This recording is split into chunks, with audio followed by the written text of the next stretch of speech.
Akashvani Imphal R.K.Gorani ना पाउ पाजरी।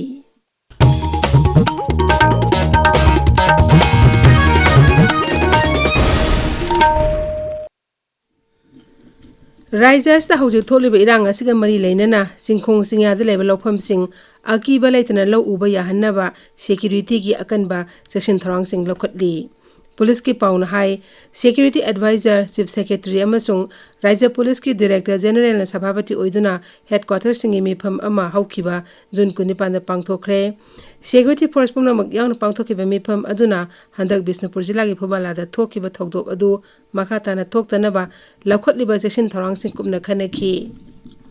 सिंखोंग सिंगादा लेरिबा लौफमसिंगदा लौमिसिंगना अकी अखंग यावदना लौसुबा याननबा सिंग अमसुंग तंपाकी इरांग थोरकपा याबा मफमसिंगदा सेंट्रल फोर्ससिंगना ngak सेली। मसिदा राज्य पुलिस के पर्सनल सिंगसु तेंगबांगदुना अकनबा सेक्शन थरांग लौखटली। फुबालादा थोखिबा थौदोक अदुगी येंगलगा मखाताना सेंट्रल सिक्युरिटी फोर्ससिंगना मफम अदुदा अमुक हना ngak सेनबगी थबक फाइखटली। मणिपुर ngasi नौना मियोय तरु कोविड-19 पॉजिटिव ओरपो लोइनना राज्य अस्ता पुन्ना पॉजिटिव ओइबा मसिंग 265 सुरे। मसिग मंग एक्टिव केस 108 लेरी। राज्य की हक्सेल विभागना थोपा चेरोल अमदा हाई ngasi मियोय 19 डिस्चार्ज तौखिबो लोइनना जून अमदे ngasi फावदा नावा फदुना डिस्चार्ज तौखिबा मसिंग 202 सुरे। Manipur state commission for women centre for women and girls के खुसमना सिंधुना ngasi sexual harassment of women at workplace हाइबसिदा मियाम पुना खंगमिनबगी नोमिंग ओइबा थरम अमा चांदेल डिस्ट्रिक्ट कॉम्प्लेक्स के कॉन्फ्रेंस हॉल दा पांगथोखरे। ngasi पांगथोलिबा थरम असी मरुओइना थबक सुफम सिंगदा नुपी सिंगदा पिरिबा हक अमदी खुदुंग थिनगा ओइदे मफम अमा ओहेन्नबनी। थरम अदुगा मरी लेनेना कमीशन की चेयरपर्सन टीएस तिनुंगफम मोनसांगना हाई नुपी सिंग मसागी सेंथोक लेहेंदुना मरोम लेप्सबा ngamnaba hotnaba haibasi yamnamak tangai fadabani magna hai malengi mising sada yangkhaidi nupi na oiri maram aduna nupi nupa animak thong manaba meng thamba haibasi tangai fade। लेबाग असि तोंगान तोंगान public sector सिंग दा थबक तौरिबा के worker सिंग यावना सिनमी सिंग की फिबम फकत हनबा सरकार दा दाबी किया तौरदुना central trade union independent federation अमदी एसोसिएशन कयाना था असि मापन जंक्शन गदौरिबा जनरल स्ट्राइक असि मणिपुर दसु मफुंग फा सगोटकनी हाइना Communist Party of India CPI Manipur state council की हानगी state secretary L Soten Kumar ना फोंदोरकली। यूरेम बम सबस्टेशन के ईस्टर्न वन फीडर मई पीरी मफम सिंगदा हयेंग अमुस हांगसित की अयुपुंग 10 मखाइदगी नुंथिल पुंग अमा मखाइ फाव मई मुटकनी मसी पासोय अमुसु लांगजिंगदा लेरिबा सिजिनाद्रब इलेक्ट्रिक पोस्टिंग लथुकनबननी हाइरी। मई मुटकदब मफम सिंग अदुदी यूरेम बम पासोय लांगजिंग अचौबा तागेल हैनोबोक मोइरांग हनुबा अमसुंग तौबुंग खोकनी।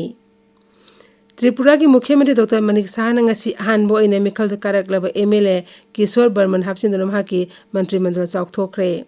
नलचार केंद्रीय कारक पसरी बर्मन बु राजभवन दा पांगथोक थरोम अमदा राज्यपाल इंद्रसेना रेड्डी ना थबक पाइबा अमसुंग अरोन बंगाकपगी वासक लौखी। झारखंड गरवादा लुपा कोटी 2,953 चंगना पाइखटपा नेशनल हाईवे प्रोजेक्ट अनि ngasi केंद्रीय मंत्री नितिन गडकरी ने संगाखरे। निमिनी की खोंगसता झारखंड लाइरिबा मंत्री ना राज्य अदुदा लुपा कोटी लाख अनि चंगना पाइखटकदबा तोंगान तोंगान हाईवे प्रोजेक्ट खरसु लाउथोखी।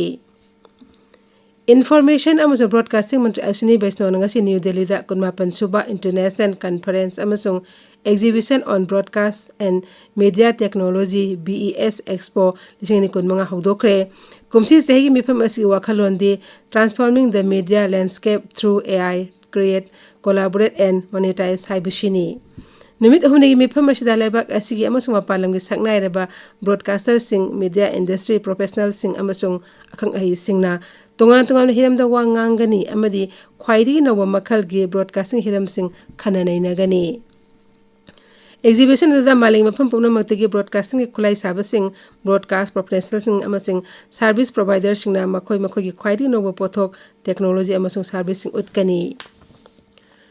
मिजोराम के आइजोल जिला की मनुंग चनबा साटिकता लालोबसिंग की मथक चथकिबा ऑपरेशन दा लालोबसिंग एम्बुस तौरपदगी लैखिद्रबा कैप्टन अलानुर काटकी मफम इकाई खुना उतपगी थरोममा असम राइफल्स ना सिंधुना पांगथोखरे।